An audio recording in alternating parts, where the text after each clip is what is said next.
اللہ اکبر اللہ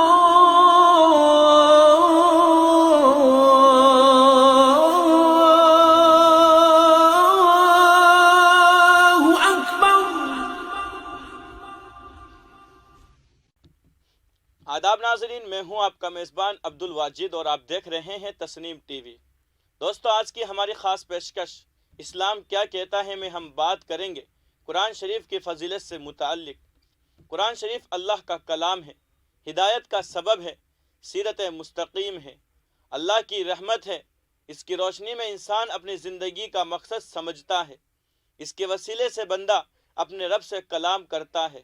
یہ روح کی غذا اور دل کی شفا، عقل کی رہنما، علم کا خزانہ، آنکھوں کا نور، دل کا چین اور سرور اور چراغ منزل ہے۔ اس کی بدولت مومنوں، متقیوں اور اللہ کے نیک بندوں کو خدا کی محبت نصیب ہوتی ہے۔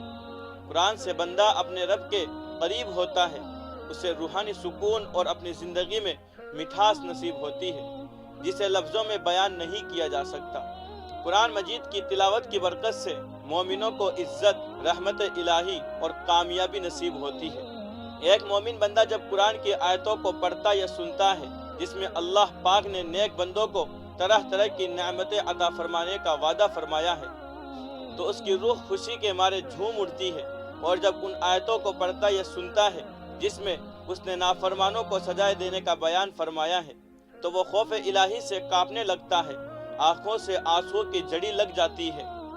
گھر چاہے جتنا خوبصورت اور آباد ہو، لیکن اگر اس میں قرآن کی تلاوت نہ ہوتی ہو تو وہ گھر اللہ کی نظر میں کھنڈر اور ویران کہلاتا ہے۔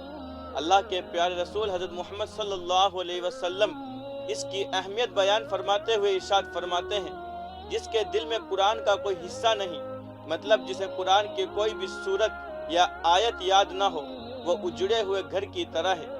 اس لیے قرآن کی تعلیم کو عام فرمانے پر زور دیتے ہوئے پیارے رسول صلی اللہ علیہ وسلم نے فرمایا ہے کہ سب سے اچھا آدمی وہ ہے جو قرآن شریف پڑھے اور دوسروں کو بھی پڑھائے اور سکھائے۔ اگر ہم اللہ کے قریبی بندے بننا چاہتے ہیں تو اس کے لیے بہترین سہارا اور وسیلہ قرآن شریف ہے۔ جو شخص جتنے ادب و خلوص سے قرآن شریف کی تلاوت کرتا ہے وہ اتنی دیر تک اپنے رب سے بات کرتا ہے۔ قرآن کی تلاوت کرنے سے رحمتیں نازل ہوتی ہے، گھر میں ہو رہی پریشانی دور ہو جاتی ہے، مشکل سے مشکل کام آسان ہو جاتا ہے۔ اللہ تعالی ہمیں قرآن مجید کی تلاوت کرنے کی توفیق عطا فرمائے، آمین۔ آج کی اس خاص پیشکش میں بس اتنا ہی۔